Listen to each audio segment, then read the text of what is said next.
और आज हम बात करेंगे सेंट्रल आर्किटेक्ट सर्विसेज के बारे में। दोस्तों, बहुत कम ही लोगों को पता है कि जैसे और सेंट्रल सिविल सर्विसेज हैं जो भी आपने सुनी है, उनके जैसा ही सेंट्रल आर्किटेक्ट सर्विसेज भी है, जिसमें कि हम ओनली आर्किटेक्ट्स का रिक्रूटमेंट होता है और आर्किटेक्ट सेंट्रल गवर्नमेंट में एक ऑर्गेनाइज कैडर में काम करते हैं। और अभी only central public works department ही ऐसा डिपार्टमेंट है जिसमें सेंट्रल आर्किटेक्ट सर्विसेज है। और इसके बारे में चलिए देखते हैं इस वीडियो में। और मुझे लगता है कि शायद सेंट्रल आर्किटेक्ट सर्विसेज के बारे में आप लोग शायद पहली बार ही सुन रहे होंगे, क्योंकि हम लोग अपने प्रोफेशन के बारे में इतनी नॉलेज नहीं रखते हैं और कहीं ना कहीं उन चीज़ों को हम इग्नोर कर देते हैं। हाँ, ये है सेंट्रल आर्किटेक्ट सर्विसेज, जिनको CAS कैडर भी बोला जाता है। और ये बाकी की सेंट्रल सिविल सर्विसेज जितनी भी हैं उनके जैसी ही है, और सारे जिसके कैरियर प्रोग्रेशंस उसी से सारे लिंक्ड हैं। और सेंट्रल सिविल सर्विसेज के जो रूल्स एंड रेगुलेशन हैं वो सारे रूल्स एंड रेगुलेशन इस पर इम्प्लीमेंट होते हैं। तो इसके बारे में और जानते हैं। ये एक विकिपीडिया पेज मैंने सेंट्रल सिविल सर्विसेज का ओपन किया हुआ है। Central civil services is part of civil services of India and are concern directly with the union non political executive administration and is the permanent executive body of the federal government of India. दो तरह की service होती है India में, all India services and central civil services group A. ये all India services में IAS IPS ये services आती हैं। इसके बाद में बाकी की जो सिविल सर्विसेज हैं वो सेंट्रल सिविल सर्विसेज के रूल्स एंड रेगुलेशन इन पे फॉलो होते हैं। इसमें ऑल इंडिया सर्विसेज और सेंट्रल सर्विसेज 1919 में डिवाइड हो गई थी, और इसमें सारे रूल्स एंड रेगुलेशन सब कुछ सारी सर्विसेज में सेम होते हैं। प्रमोशन एस्पेक्ट्स जितने भी होते हैं, करियर प्रोग्रेशन, सब कुछ सेम होता है। तो इसमें हम देखेंगे कि इनका रिक्रूटमेंट UPSC के थ्रू ही होता है। और ये सेंट्रल गवर्नमेंट की ग्रुप ए सर्विसेज हैं। इनमें आप देखेंगे border road engineering services, border security force, इस तरह से सेंट्रल आर्किटेक्ट सर्विस ये एक सर्विस है जो कि स्पेशली आर्किटेक्चर फील्ड में रिक्रूटमेंट इस आर्किटेक्ट सर्विसेज के अंदर होता है। और ये अभी तक CPWD में ही ये कैडर है, और CPWD में और भी कैडर्स हैं जो कि सेंट्रल इंजीनियरिंग सर्विसेज और central engineering electrical and mechanical services, ये तीनों कैडर CPWD में हैं। और हम सेंट्रल आर्किटेक्ट सर्विसेज के बारे में और देखते हैं। ये बहुत सारी सेंट्रल सर्विसेज हैं जिनमें कि UPSC के थ्रू रिक्रूटमेंट होता है। इनके रूल्स एंड रेगुलेशन सारे एक जैसे होते हैं, एक जैसे करियर प्रोग्रेशंस होते हैं। तो हम देखते हैं सेंट्रल आर्किटेक्ट सर्विस के बारे में डिटेल में। सेंट्रल आर्किटेक्ट सर्विसेज ये गैजेट ऑफ इंडिया है। यहाँ पे 2012 में ये नोटिफाइड हुई थी। इससे पहले से ये चले आ रही हैं ऑलमोस्ट लास्ट 20 ईयर्स। 90s में ये सर्विसेज स्टार्ट हुई थी। इससे पहले जो आर्किटेक्ट्स थे वो ऑर्गेनाइज कैडर में नहीं थे।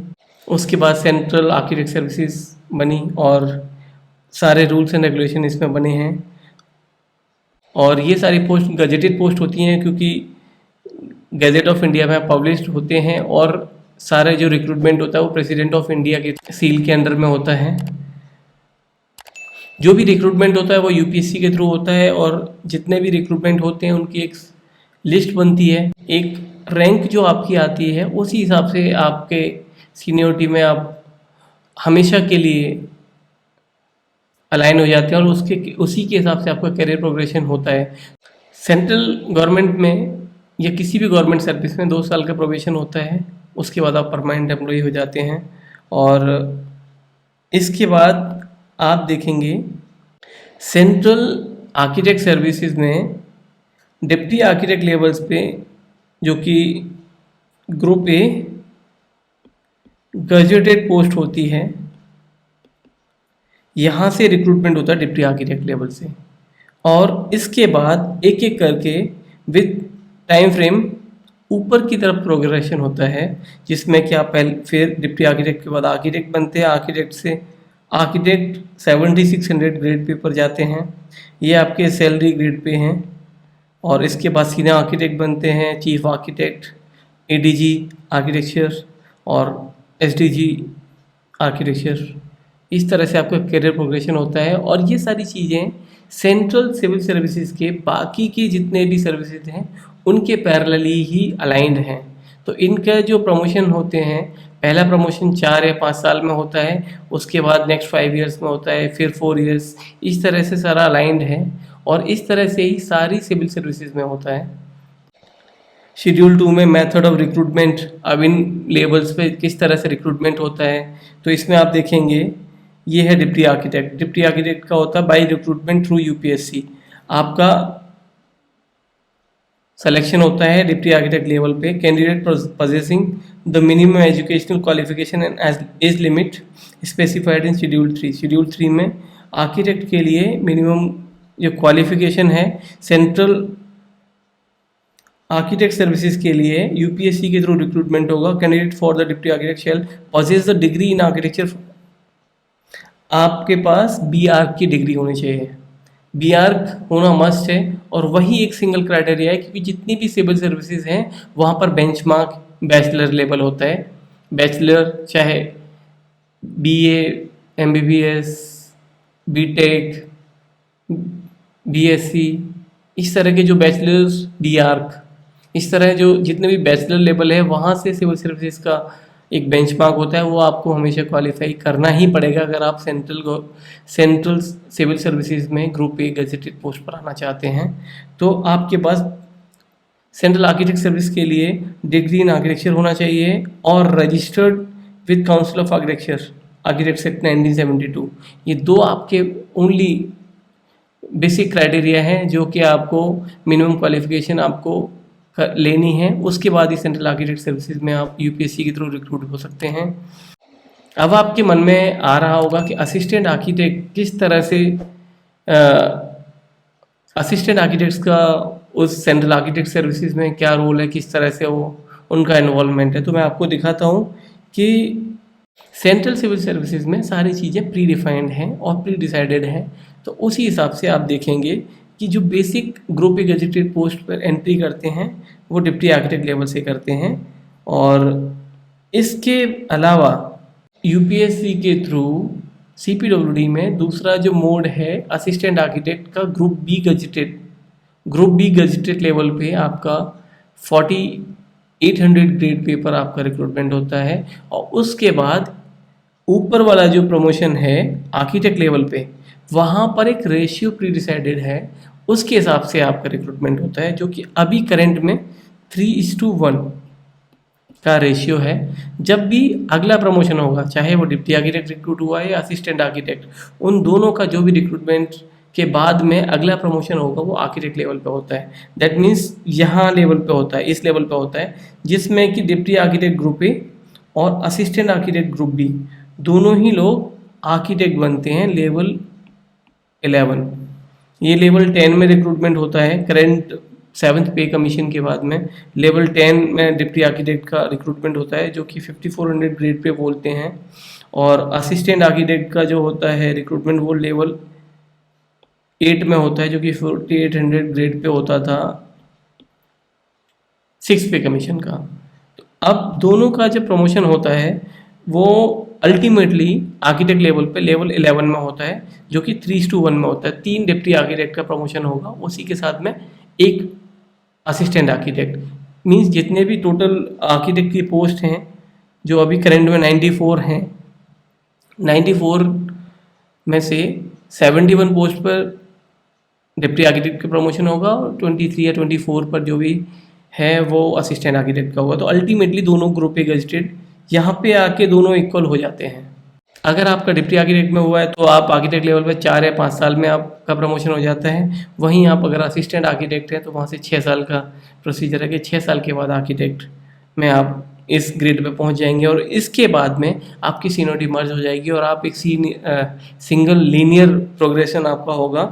Architect, senior architect, chief architect बनेंगे आप, और एडीजी और एसडीजी लेवल तक पहुंचेंगे।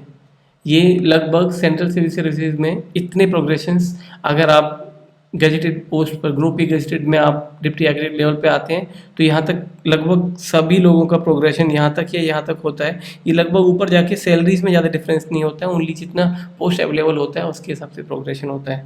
तो ये इनके ग्रेड पे हैं। तो जो मेरा मोटो था कि सेंट्रल आर्किटेक्ट सर्विसेज को आपके साथ इंट्रोड्यूस कराने का, क्योंकि सभी को बाकी की सर्विसेज तो पता रहती हैं लेकिन लोगों को सेंट्रल आर्किटेक्ट सर्विस के बारे में नहीं पता है, क्योंकि ये हमारी अवेयरनेस थोड़ी कम रहती है और हम उतने क्यूरियस नहीं होते हैं। क्योंकि आर्किटेक्ट्स जितने भी होते हैं वो, उनका पहला थॉट होता है कि उनको प्राइवेट प्रैक्टिस ही करनी है। या मैं समझता हूँ कि सेंट्रल गवर्नमेंट में भी आना बहुत ज़रूरी है, क्योंकि वहाँ से पॉलिसी लेवल पर हम गवर्न कर सकते हैं। और अपना जो फ्रेटर्निटी है उसको अगर हमें उसके लेवल को थोड़ा स्ट्रॉन्ग करना है तो हमें हर जगह पर अपनी प्रेजेंस दिखानी पड़ेगी। और इस वीडियो के बाद आपको ये पता चल गया होगा कि सेंट्रल आर्किटेक्ट सर्विसेज भी कोई सर्विस है जहाँ पर हम आर्किटेक्ट्स रिक्रूट होते हैं और अपना सेंट्रल गवर्नमेंट में अपना जो भी सर्विसेज हैं वो दे सकते हैं। आगे आने वाले वीडियोस में मैं ये भी बताऊंगा कि सेंट्रल आर्किटेक्ट सर्विसेज में आखिर क्या काम होता है, बहुत सारी चीज़ें। क्योंकि आपको सर्विस ज्वाइन करने से पहले सारी चीज़ें पता होनी चाहिए, कहाँ किस तरह से आपका करियर प्रोग्रेशन होगा, पर्सनल बेनिफिट्स क्या है आपके, और उसके बाद में आपको काम किस तरह का मिलेगा, किस तरह के काम सेंट्रल आर्किटेक्ट सर्विसेज में होते हैं ये भी पता करेंगे। और हाँ, जो भी एस्पायरिंग स्टूडेंट्स हैं जो अभी 10th या 12th में हैं और आर्किटेक्चर को एज ए प्रोफेशन ज्वाइन करना चाहते हैं, तो उनके लिए भी एक आई ओपनर होगा कि सेंट्रल आर्किटेक्ट सर्विसेज में भी वो आ सकते हैं, एज एन आर्किटेक्ट भी वो गवर्नमेंट सर्विस में आ सकते हैं। और आपकी अगर और भी कोई क्वेरी हो, कोई भी क्वेश्चन हो, कोई भी डाउट हो, तो मेरी ईमेल आईडी है ar.yogenryadav@gmail.com। इस पे आप मेल कर सकते हैं या फिर नीचे जो वीडियो का कमेंट बॉक्स है उसमें कमेंट करिएगा, क्योंकि मैं हर एक आपके कमेंट का रिप्लाई ज़रूर करता हूँ। और मैं चाहता हूँ कि जितना भी मैं आपके साथ कनेक्ट हो सकता हूँ उतना मैं हो सकूँ। तो इस वीडियो को यहीं क्लोज़ करते हैं, मिलते हैं नए वीडियो में। जब तक के लिए धन्यवाद।